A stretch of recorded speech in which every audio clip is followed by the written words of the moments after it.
The woman in the pale, expensive coat stood at the edge of his gravel lot and said the strangest thing anyone had said to Gabe Mercer in years, that her mother had died 3 days earlier with his name in her mouth. He had a socket wrench in one hand and grease worked so deep into the other that no amount of lava soap ever fully took it out, and for a second he just looked at her the way you'd look at a deer that had wandered into your kitchen. She didn't belong here. That was the first thing. The Harlow Auto and Marine sign over his head had a burned-out letter, so it actually read Harlow UTO and Marine, and the lot smelled of brake dust in the lake 40 yards downhill, and behind her, idling on the cracked asphalt of Route 9, sat a black car so clean it looked wet. A driver waited inside it with his hands at 10 and 2 like he expected to need to leave fast. "I think you've got the wrong fella," Gabe said. "I don't know any women who'd be talking about me on their way out." "Frances Pierce," the woman said. "Does that name mean anything to you?" It didn't. He told her so. She nodded like she'd expected that, like it confirmed something tiresome she already believed about the world. And she pulled a thick cream envelope out of her bag, a bag that probably cost more than the transmission he was rebuilding, and held it out across the 4 feet of gravel between them as if the distance were a river. "My name is Adelaide Pierce," she said, "and apparently I'm supposed to give you this. I'd appreciate it if you'd just take it, because honestly I have a flight at 6 and I'd like to be done with this part of my life by then." He didn't take it. He set the wrench down on the fender of the Buick he was working on, wiped his hands on the rag hanging from his back pocket, and looked at her until she looked uncomfortable, which didn't take long, because people like her weren't used to being looked at like they were a real person standing in a real place. "Why don't you tell me what it is first?" he said. Gabe was 39 that fall, though most days he felt like he'd borrowed the body of a man 10 years older and forgotten to give it back. His wife, Hannah, had been gone 3 years, an aneurysm, no warning. She'd been standing at the stove stirring chili and she'd said, "Huh, that's weird," and put her hand to her temple, and that was the last full sentence she ever said to him. 3 years. People kept telling him it would get easier, and it had. Technically, in the way a broken bone gets easier, it knits, but it aches when the weather turns, and the weather was always turning in that part of Michigan. He had a son, Theo, 8 years old, missing 2 front teeth and convinced that he was going to be either a paleontologist or a guy who drove the Zamboni at the rink in Marquette, hadn't decided which. Theo was the reason Gabe got up at 5. Theo was the reason he kept the garage open even when the math told him to close it. There were 3 weeks that winter. Gabe never told anyone this, where he'd run the numbers so many times that he'd started seeing them when he closed his eyes, the rent and the loan on the lift and the heating bill and the kid's shoes that he kept growing out of, and the numbers never balanced. They just sat there mocking him, and he'd kept the shop open anyway, because what was the alternative? What do you tell an 8-year-old? That the thing your grandfather built and your father is supposed to keep is just gone now too, like his mother, like everything. So no, Gabe Mercer was not in the mood for a woman in a $4,000 coat handing him envelopes. Adelaide sighed and looked at her shoes, which were the wrong shoes for gravel, and then she told him. Her mother, Frances, had grown up in Harlow. Gabe didn't know this. Nobody knew this anymore, because it had been 50 years and the Harlow that Frances grew up in was mostly underwater memory now. Half the storefronts on Main boarded, the cannery long closed, the young people gone to Detroit or Chicago or wherever there was work. But Frances had grown up here, dirt poor, the daughter of a man who drank, and one winter when she was 16 her family's car had died on the side of Route 9 in a snowstorm with her sick little brother in the back seat. A man had stopped. A mechanic. He'd fixed the car in the cold with his bare hands and wouldn't take a dime, and he'd driven behind them all the way to the hospital in Marquette to make sure they got there. That man had been Gabe's grandfather. "My mother told that story my whole life," Adelaide said, and something had changed in her voice, some of the brittleness gone out of it. "Every time I complained about anything, every time I acted, in her words, like a Pierce. She'd say, a man stopped his truck in a blizzard for a family he'd never met and asked for nothing. She married money, my mother. She got everything she ever thought she wanted, and she spent 50 years telling me the richest moment of her life was the night a poor man in Harlow fixed her father's car for free. Frances had died of cancer the week before, and in her will, alongside the foundations and the trust and the things lawyers fight about, there was a clause that the lawyers had read 3 times to make sure they had it right. To take her seat on the board of the Pierce Family Foundation, the thing Adelaide had worked toward her entire adult life, the only thing she'd ever actually wanted that her mother controlled, Adelaide had to go to Harlow herself. Not send a check. Not send a representative. Go and find the Mercers and stay long enough to understand what her mother had been talking about all those years. "So that's the deal," Adelaide said. "I find you. I give you this. I do whatever the lawyers call good faith engagement with the community for 1 season, which is the most insulting phrase I've ever." and then I go home and I get my seat and I never have to think about this town again. She held the envelope out a second time. It's a check, it's a large one. Please just take it so we can both move on. And here is the thing that Adelaide Pierce did not understand yet. Standing on that gravel in her wrong shoes, she'd just told a grieving man that she wanted to pay her way out of a debt, and Gabe Mercer had nothing left to lose, which made him one of the few people on earth she couldn't buy. He didn't take the envelope. My grandfather, he said slowly, stopped his truck because that's what you do when somebody's stuck in a storm. He didn't do it for a payout 50 years later. If I take that check, I turn what he did into a transaction. And then it's not the same thing your mother spent her whole life telling you about. It's just money changing hands. He shook his head. You can keep it. She stared at him. He could see her recalibrating, looking for the angle, because in her world everyone had one. You run a garage with a burned-out sign, she said. I've seen your lot. You have one car on the lift. I'm not trying to be cruel, but you clearly need. I know what I need. He said it quietly, and it landed harder for being quiet. I need a part for that lift that's been on back order since August. I need my kid to stop waking up at 2 in the morning thinking he heard his mom in the kitchen. I need this town to not die before he's old enough to leave it on his own terms instead of running from it. He picked the wrench back up. Grief isn't a leaky faucet, lady. You can't write a check and have somebody come fix it. Your mother knew that. That's probably why she sent you here instead of just mailing the money. She wanted you to figure out the difference. For a long moment, Adelaide Pierce, who ran rooms full of men twice her age, who had never in her professional life been at a loss for the next thing to say, stood in a gravel lot in a town her dead mother loved and could not think of a single word. Then her driver tapped the horn gently, the way you'd clear your throat, and she flinched like she'd forgotten the world existed outside the 4 feet of air between them. I have a flight, she said. Then you should go catch it, Gabe said, not unkindly, and turned back to the Buick. She did go. But the season had 8 more weeks in it, and the will said she had to stay. She came back 2 days later. She'd missed her flight on purpose, though she'd never have admitted it, and she told herself a story about how a good board member does due diligence, how you can't engage with a community from a hotel in Detroit, how this was about the seat and nothing else. She rented the only house in Harlow that anyone would call nice, a clapboard place on the lake that an out-of-towner had bought for summers and barely used, and she showed up at the garage in jeans that still had the fold creases in them and a flannel shirt she'd clearly bought new that morning. And Gabe looked at her and almost laughed.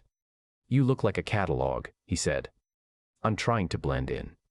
You're trying to wear a costume of my whole life. There's a difference. She'd come, she said, because the foundation might want to do something here. The town. There was a feasibility study to be done. She used a lot of words like feasibility and viability and stakeholder, and Gabe let her, because he could tell she needed the words the way a man needs a railing on an icy step, something to hold while he figured out where his feet were going. What actually happened, over those 8 weeks, was that Adelaide Pierce fell in love with a town that was dying and a man who was barely surviving and a boy who had no idea he was rescuing her. Theo did it first. Theo did everything first. That was his nature. He came barreling out of the school bus one afternoon while Adelaide was standing in the lot pretending to take notes about parking infrastructure, and he stopped in front of her and squinted up and said, with the total lack of mercy that only 8-year-olds possess, "Why do you put your phone face down when you talk to my dad?" She actually startled. What? You always put it face down, like that. He pointed at the phone in her hand, which she had, in fact, just placed face down on the workbench. My teacher says when you do that it means you're scared the other person's going to be more interesting than your phone. Are you scared my dad's more interesting than your phone? From under the Buick, Gabe made a sound that he tried to turn into a cough. Adelaide looked at the boy, and then at the phone, and then she did something she hadn't done on purpose in longer than she could remember. She turned the ringer off, slid it into her back pocket, and crouched down so she was at his eye level. Your dad is more interesting than my phone, she said. Don't tell him I said that. He's already insufferable. What's insufferable? It's a fancy word for, write a lot. Theo grinned his 2-tooth grin and decided, in the instant and absolute way of children, that he liked her. He showed her the fossil he kept in his pocket, a crinoid he'd found at the lakeshore that he was certain was a dinosaur bone and that she was wise enough not to correct. He told her about the Zamboni. He told her, because nobody had told him not to, that his dad sometimes sat in the truck in the driveway for a while before coming inside, just sitting there, and that he'd asked his dad about it once and his dad said he was listening to the end of a song. But Theo had checked and the radio was always off. Adelaide stood up after that one and had to look at the lake for a minute. She started staying for dinner. It happened by accident the first time. A storm came in fast off the water, the kind that closes the road, and Gabe wasn't going to send a woman out into it no matter how much her car cost, so she ate chili at his scarred kitchen table while the rain came sideways against the windows. And Theo talked the entire time, and the dog that had adopted Gabe 2 winters ago lay across her feet, and at one point Adelaide laughed at something, a real laugh, ugly and surprised, the laugh of a woman who'd forgotten she had one, and she clapped her hand over her mouth like she'd cursed in church. Gabe noticed. He noticed a lot of things about her by then. He noticed that she ate like someone who'd been taught that wanting food was a weakness, small careful bites, and that she relaxed about it at his table. He noticed that she was kind to Theo in a way that cost her something, that every time the boy hugged her she went rigid for a half-second before she let herself hug back, like affection was a language she'd learned late and still had to translate.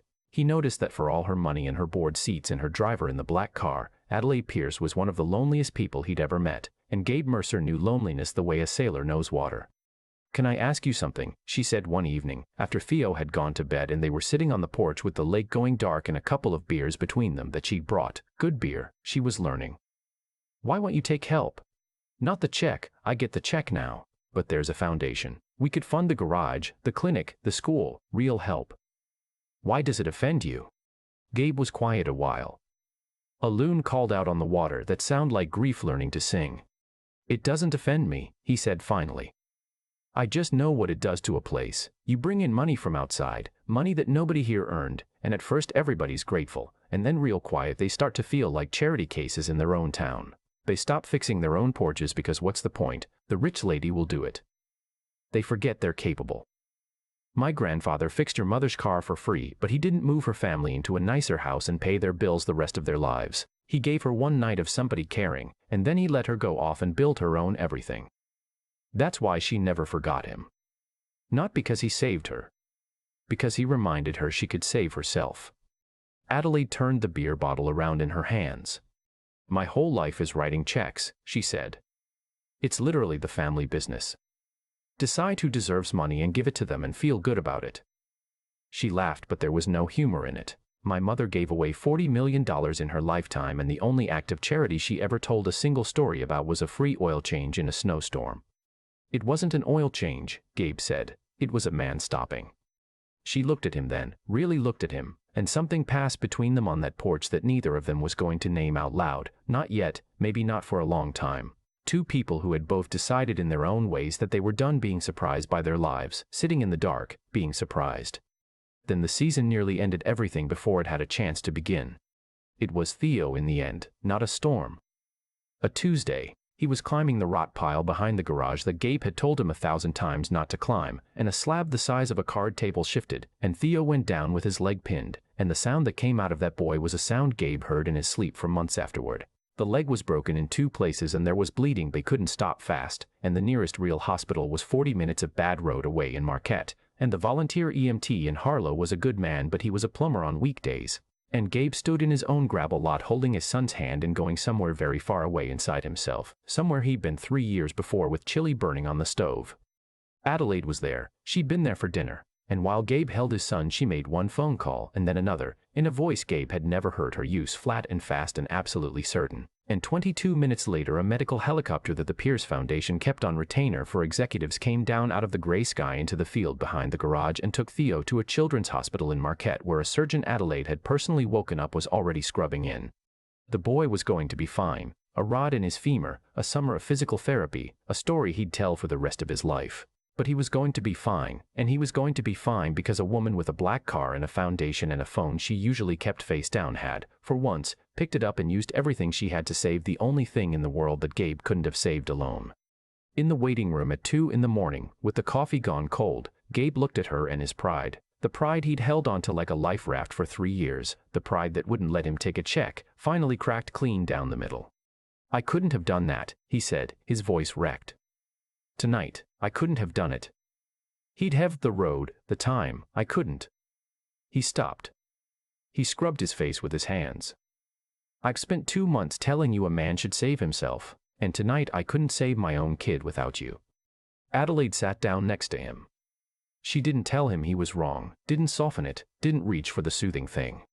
"My mother used to say that too," she said. that a peer stands on her own. And she died in a hospital bed holding my hand because she physically couldn't stand it all. She was quiet a moment. I don't think it was ever about not needing anyone, Gabe. I think your grandfather's whole point was that needing each other is the thing. A man stopped his truck. He needed to. She needed him to. That's not weakness. That's the whole point of any of it. He looked at her. The fluorescent light was terrible and her costume flannel was rumpled and there were shadows under her eyes and she had never, he thought, looked more like a real person standing in a real place. The season's over next week, he said. I know. You get your board seat. I know. You gonna go back to writing checks and never thinking about this town again. She looked at her hands. The phone was in her pocket, ringer off, and had been for weeks. No, she said. I don't think I am. She didn't write the garage a check. That was the part that mattered, the part Gabe would tell people about for years. There was a developer out of Detroit, a man named Curtis Renner, who'd been quietly buying up the dead storefronts on Main for nothing, planning to flip the whole town into a parking lot for a casino that may or may not ever come. He held the note on Gabe's building, too, had bought it from the bank, and that winter he moved to Call It In, which would have ended Harlow Auto and Marine in the 2 jobs it provided and the only place within 60 miles where a working person could get an honest engine fixed. Adelaide could have bought the building. She could have bought Curtis Renner, frankly, several times over. Instead she did something harder and slower and infinitely more like her mother than she'd ever have guessed. She brought the foundation and not to give money away, but to invest, to lend, to back the people who already live there. She funded a revolving loan fund that let Wanda finally fix the diner's roof, that let the hardware store reopen, that put a small business advisor in the old library 2 days a week. She used connections that had spent her whole life feeling like a cage and turned them into a door, a regional outfitter that wanted a hub for the lake trade, a marine parts distributor that needed a service center. Contracts that came to Harlow because Adelaide Pierce made 3 phone calls and asked nicely. By spring, Gabe had so much work he had to hire a kid out of the high school to apprentice. He still bled for every dollar. The lift part finally came in, but the town didn't owe Adelaide its survival, not in a way that made anyone a charity case. The town had simply been given a fair shot at saving itself, which was the only kind of help Gabe Mercer had ever been willing to take, and the only kind, it turned out, that ever really worked. She stayed. The board seat she'd wanted her whole life, she took it, and she ran half her meetings by video from a clapboard house on a lake in a town that was learning to breathe again. The driver in the black car got reassigned. Adelaide learned to drive on ice, badly at first, white-knuckled, Gabe in the passenger seat saying easy, easy, you've got it, and then one day she didn't have white knuckles anymore. The thing between them they'd refused to name on the porch named itself eventually, the way these things do, without either of them deciding it. It was Theo, again, first, Theo, in his cast, who looked up from his crinoid one afternoon and said, "Are you gonna marry my dad or what? Because I told the whole class you were and it's getting awkward." And Gabe choked on his coffee and Adelaide laughed her ugly, surprised, real laugh. And across the kitchen their eyes met over the head of an 8-year-old, and that was more or less that. They married the next September, a year almost to the day from when she'd stood in his gravel lot in the wrong shoes. There was no announcement in any paper that mattered to the people Adelaide had grown up among. There was no contract, no merger of names, no event planner. They did it down by the lake, in the long gold light of an early autumn evening, with strings of bulbs. Gabe ran off a generator in folding chairs borrowed from the church and the whole town there, because in a town that small everyone is invited to everything whether you mean them to be or not. Wanda from the diner made the pies, 4 kinds. The high school kid Gabe had hired stood up as a groomsman in a borrowed jacket. Theo, off his crutches by then, walked Adelaide down the grass aisle with a seriousness so total that nobody dared smile, and when the plumber EMT who'd gotten ordained online to do the ceremony asked who gives this woman, Theo said, loud and clear, "Me, on behalf of her mom who's not here." And Adelaide had to stop and breathe and look at the lake for a minute, and Gabe waited, because by then he knew exactly what she was doing and why, and he'd wait forever. She'd brought one thing of her mother's, a photograph, old and creased, of a teenage girl standing next to a battered car on a snowy road, and beside her a young man in a mechanic's coat grinning, his hands black with grease, Gabe's grandfather, 50 years gone, captured in the one moment that had outlasted everything else Frances Pierce ever owned. Adelaide had it in the pocket over her heart the whole ceremony. There was no toast about quarterly returns, nobody mentioned the foundation. A man who fixed engines married a woman who could have bought the lake, and what the people of Harlow saw was not a rich lady and a poor man but 2 people who had each been more alone than anyone should be, standing in the gold light, deciding not to be any more. Afterward, When the dancing had started on the flattened grass and the pie was mostly gone, Adelaide found Gabe standing a little apart, watching Theo teach the high school kids some dance the boy had invented. And she came and stood next to him and slipped her hand into his grease-stained one without a second thought. "You know what the strangest part is," she said. "I spent my whole life thinking success was something you accumulate, more board seats, more zeros, more rooms full of people who do what you say." She watched the boy who was now, somehow, hers. "And it turns out it's just this. People who'd be at your funeral for real, people who'd stop their truck." "My grandfather'd have liked you," Gabe said, "even in the catalog flannel." "I burned the catalog flannel." "I know. I watched you do it. It was very traumatic." She laughed, and the loons answered out on the dark water, and Theo crashed into both of them at once demanding they come dance, and they went, because that was the whole point.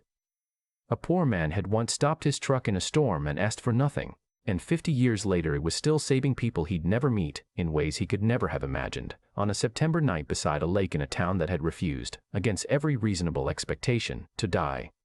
Gabe Mercer had stopped believing life would surprise him in a good way. Standing in the gold light with his son's hand in one of his and his wife's in the other, he was glad, more glad than he had words for, to have been so completely wrong. "For 3 years after my wife died, I told myself that needing anyone was just another word for weakness. I kept the garage open when the number said to close it. I sat in my truck in my own driveway listening to songs that weren't playing, and I called all of it pride when really it was fear wearing better clothes. So when Adelaide Pierce stepped onto my gravel lot in those ridiculous shoes and tried to hand me a check, every instinct I had said no, and I want to be honest about why. Part of it was decent. I knew that turning my grandfather's kindness into a payout would have cheapened the one true thing my family ever passed down. But part of it was just stubbornness, and the older I get the more carefully I try to tell those two apart, because from the inside they can look exactly the same. What saved us in the end wasn't her money. It was that she finally stopped trying to write a check and started trying to understand. That's the whole difference between charity and care, and it took a dying woman's strange will and a season in a town she never wanted to see for Adelaide to learn it. Frances spent 50 years telling that story about a free repair in a blizzard, not because the repair mattered, but because the stopping did. A man chose to do the right thing when nobody was watching and nothing was owed, and that one quiet choice outlived him by half a century. I think about the night Theo's leg broke and I couldn't save my own son alone. For a man who built his whole self around standing on his own 2 feet, that was the hardest thing to swallow and the most important thing I ever learned. Real strength was never about refusing help. It was about being honest enough to see clearly when you're beaten, humble enough to let someone in, and stubborn enough to get up the next morning and the morning after that anyway. The same grit that kept my garage breathing was the grit that finally let me take Adelaide's hand. Same fire, better direction. If there's anything I'd hand a stranger the way my grandfather once handed Frances a working car, it's this. Do the right thing even when it costs you and no one will ever know, because that's the part of you no storm can take. Think hard and clear about your own heart, because pride and principle wear the same coat and most of us never bother to check the label. And when life knocks you flat, stand back up, not because it's easy, but because somewhere a small person is watching you to learn how it's done. I was sure life had stopped surprising me. It hadn't. I'd only stopped letting it.